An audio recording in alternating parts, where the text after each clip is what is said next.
நாம் இன்று பள்ளி ஆண்டு விழாவை கொண்டாடி கொண்டிருக்கிறோம், அப்படித்தானே? உங்கள் அனைவர் முகத்திலும் மகிழ்ச்சி தெரிகிறது, அப்படித்தானே? நமது நாடு பல வளர்ச்சிகளை பெறுவதற்கான முக்கியமான காரணம் என்னவென்றால் அறிவியல் வளர்ச்சி. இந்திய பட்டிமன்றத்தின் நோக்கம் என்னவென்றால் அறிவியல் வளர்ச்சியில் ஏற்படுவது நன்மையா தீமையா என பார்ப்போம். நன்மை என்னும் தலைப்பில் வாதிட ரோஷினி அவர்களும்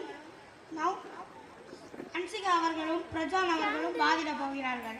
தீமை என்னும் தலைப்பில் வாதிட ஆஸ்லின் ஜெனிபா அவர்களும் நௌமியா அவர்களும் ஸ்ரீகரி அவர்களும் வாதிட போகிறார்கள். இப்பொழுது நன்மை என்னும் தலைப்பில் ரோஷினி அவர்களை அழைக்கிறேன். ரோஷினி அவர்களே வருக. நடுவர் அவர்களே, அறிவிசால் ஆண்டோரே, அன்பிற்குரிய நண்பர்களே, அனைவருக்கும் என் வணக்கம். அறிவியல் வளர்ச்சியால் விளைவது நன்மையே என பேச வந்துள்ளேன். நடுவர் அவர்களே, மக்களின் அடிப்படை தேவைகள் உணவு, உடை, உறையுள் ஆகியவை அத்தேவைகளை அறிவியல் நிறைவு செய்துள்ளது என்பதை யாரும் மறுக்க முடியாது. உணவு உற்பத்தியில் அறிவியல் சாதித்துள்ள சாதனை கண்டு உலகமே வியக்கிறது. வீரிய விதைகள், குறுகிய கால பயிர்கள், பல மடங்கு விளைச்சல் பெற ரசாயன உரங்கள், பூச்சிக்கொல்லி மருந்துகள் போன்ற எண்ணற்ற அறிவியல் கண்டுபிடிப்புகளால் மனிதன் உணவு தானிய விளைச்சலில் பெருவெற்றி பெற்றுள்ளான். நடுவர் அவர்களே, உடையை எடுத்துக்கொண்டால் நாகரிக வளர்ச்சிக்கு ஏற்ப பாலிஸ்டர், நைலான், பூனம் துணிகள், குளிருக்கு கம்பளி ஆடைகள், வெயிலுக்கு காட்டன் ஆடைகள் ஆகியவற்றை அறிவியல் தந்துள்ளது. மேலும் உறைவிடங்களை குறித்து கூற வேண்டிய தேவையே இல்லை. காலநிலைக்கு ஏற்ப, நில அமைப்புக்கு ஏற்ப கண்ணாடி வீடுகள், மிதக்கும் வீடுகள், கான்கிரீட் வீடுகள், சிறிய இடத்தில் அனைத்து வசதிகளும் கொண்ட அனைத்தும் அறிவியலின் சாதனைகளை மட்டுமா? போக்குவரத்து, நாட்டு பாதுகாப்பு போன்ற அனைத்து துறைகளிலும் அறிவியல் எத்தனையோ நன்மைகளை செய்துள்ளது. நடுவர் அவர்களே, இந்த அறிவியல் விளைவுகள் அனைத்தும் நன்மையைதானே தருகின்றன? ஆமாம், நன்மைதான் தருகின்றது. அப்படியானால் அறிவியல் வளர்ச்சியால் விளைவது நன்மையே என தீர்ப்பு கூறுங்கள் என வேண்டி அமர்கின்றேன். நன்றி, வணக்கம்.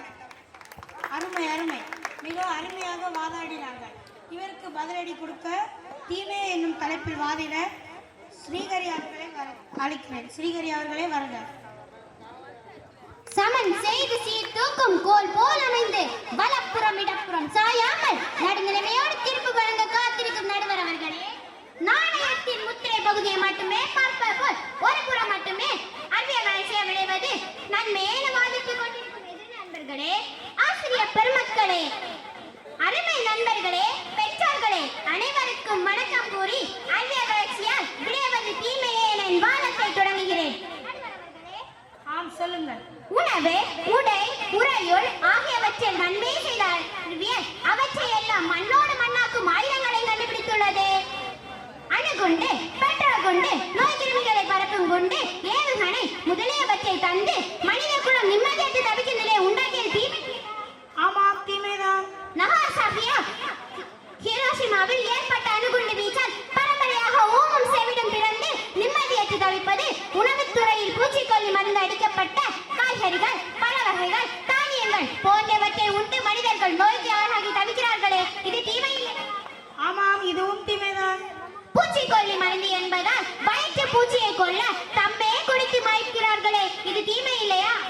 ஆமாம், இதுவும் தீமைதான். போக்குவரத்து துறையில் அன்றாட ஏற்படும் விபத்துக்களால் பல்லாயிரம் மக்கள் மாண்டுபடுகிறார்களே, இது தீமை இல்லையா? ஆமாம், இதுவும் தீமைதான். ஆகவே நடுவர் அவர்களே, அறிவியல் வளர்ச்சியால் விளைவது தீமையே எனவா தீர்ப்பளிக்க வேண்டி கேட்டு கேட்டு காதுதான் வலிக்கிறது. மிக அருமையாக வாதாடிய ஸ்ரீகரி அவர்களுக்கு வாழ்த்துக்கள்.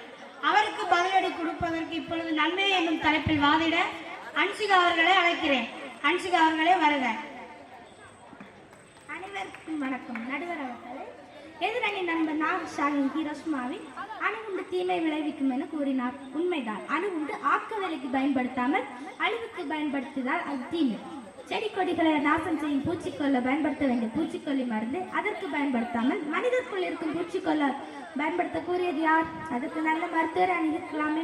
செய்வதையும் செய்துவிட்டு தீமை தீமை என குறைக்க வேண்டாம் என்பது எனது பணிவான வேண்டுகோள். நல்ல கருத்து. எதிரடிக்கு நல்ல பதிலடி கொடுத்தீர்கள். இப்பொழுது உங்கள் கருத்தை கூறுங்கள். அவர்களே, ஆம், சொல்லுங்கள். நாம் இப்பொழுது அறிவியல் யுகத்தில் வாழ்ந்து கொண்டிருக்கிறோம். எங்கும் அறிவியல், எதிலும் அறிவியல் களி நடம் புரிகிறது. கழிநடையா? அடைந்த புது நடையோ?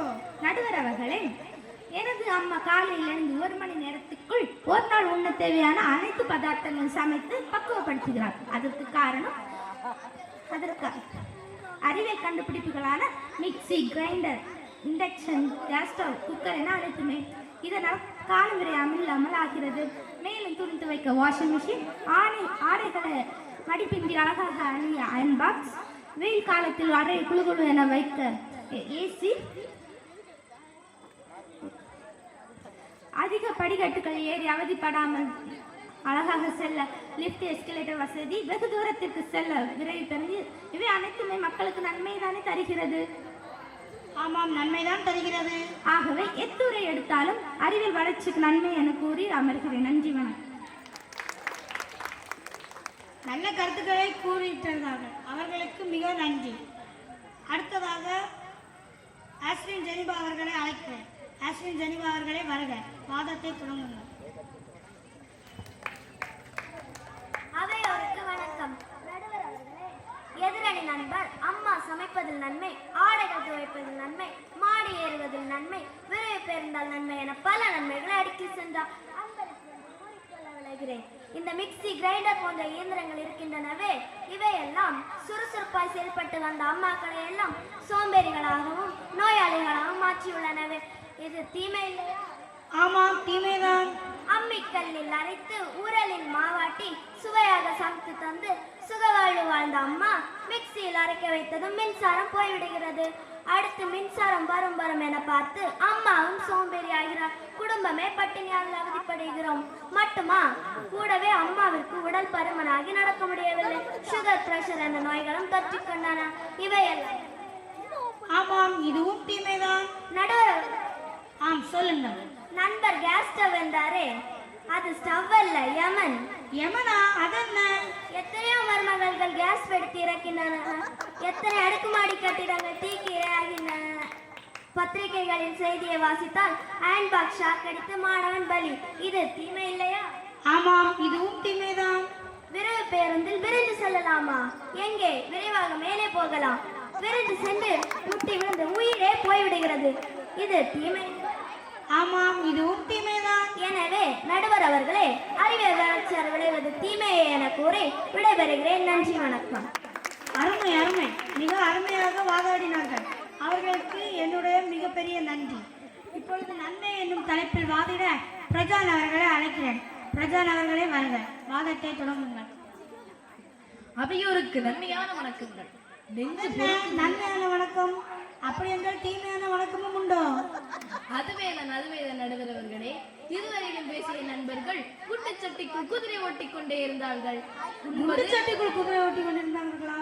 அப்பொழுது நீங்கள் குண்டு சட்டிக்குள் வெளியே குதிரை ஓட்ட போகிறீர்களோ? ஆமாம் நடுவர் அவர்களே, நாம் வாழ்ந்து கொண்டிருப்பது கணினி யுகத்தில். எங்கும் கணினி, எதிலும் கணினி. அறிவியல் வளர்ச்சியால் தொலைத்தொடர்பு சாதனங்கள் வளர்ச்சி அடைந்துள்ளது. தொலைக்காட்சி, அலைபேசி, தொலைக்காட்சி, மடிக்கணினி என எத்தனையோ இவை போன்ற தொலைத்தொடர்பு சாதனங்களால் உலகமே நம் உள்ளங்கையில் சுருங்கியுள்ளது என்றால் அது அறிவியலில் ஏற்பட்ட நன்மையே என கூறுகிறேன்.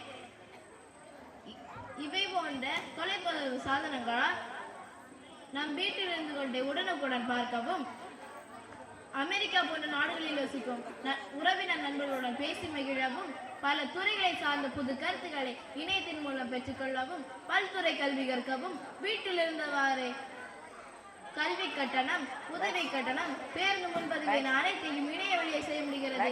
இவ்வசதிகள் இருப்பதால் பெற்றோர்கள் தம் பிள்ளைகளை உலகின் எந்த மூலையிலும் படிப்பதற்கோ வேலைக்கோ அனுப்பலாம் என பெற்றோர்கள் முன் வருகிறார்கள். காரணம் அறிவியலில் ஏற்பட்ட நன்மையே என கூறுகிறேன். நடுவர் அவர்களே, சொல்லுங்கள். அறிவியலின் வளர்ச்சியை கூறிக்கொண்டே போகலாம். காலத்தின் கட்டாயத்தினர் இத்துடன் நிறுத்திக் கொண்டு அறிவியல் வளர்ச்சியால் விளைவது நன்மையே என மீண்டும் கூறி விடைபெறுகிறேன். நன்றி, வணக்கம். மிக அருமையாக வாதாடி எனக்கும் கட்டளை போட்டு சென்றிருக்கிறார்கள். அவர்களுக்கு என்னுடைய வாழ்த்துக்கள். அவருக்கு பதிலடி கொடுப்பதற்கு இப்பொழுது நவமி அவர்களை அழைக்கிறேன். நவமி அவர்களே வருக, வாதத்தை தொடங்குங்கள். அனைவருக்கு வணக்கம். நடுவர் அவர்களே, எதிரணி நண்பர் என்ன கூறினார்? என்ன கூறினார்? தொலைத்தொடர்பு சாதனங்கள் வளர்ச்சி அடைந்துள்ளனவாம். வேற்று நாடுகளில் வசிக்கும் நண்பர்களுடன் உறவினர்களுடன் பேசி மகிழலாமாம். இவையெல்லாம் ஒப்புக்கொள்ள வேண்டியதான். ஆனால் அவற்றில் விளையும் தீமைகளை சொல்லவில்லையே. ஆமாம், சொல்லவில்லையே. இந்தியாவில் இருக்கும் இளைஞர்கள் எத்தனையோ பேர் அயல்நாட்டில் இருக்கும் நபர்களுடன் முகநூல் வழியாகவும் இன்ஸ்டாகிராம் வழியாகவும் தொடர்பு கொண்டு தங்கள் வாழ்க்கையை அழித்துக் கொண்டிருக்கிறார்கள். இது தீமை இல்லையா? ஆமாம், இதுவும் தீமைதான். பெற்றோர் திருமணத்திற்கு நாள் குறித்து திருமண ஏற்பாடுகளை செய்து முடிக்க இதற்கு முன் பார்த்திராத தெரியாத ஒருவரிடம் பெற்றோருக்கு தெரியாமல் வீட்டை விட்டு ஓடி போனதால் அவமானம் தாங்க முடியாமல் எத்தனை குடும்பங்கள் அழிந்து கொண்டிருக்கின்றன. இது தீமை இல்லையோ? ஆமாம், இதுவும் தீமைதான். எத்தனை இளைஞர்களின் எதிர்காலம் கேள்விக்குறியாகிறது. இது தீமை இல்லையா?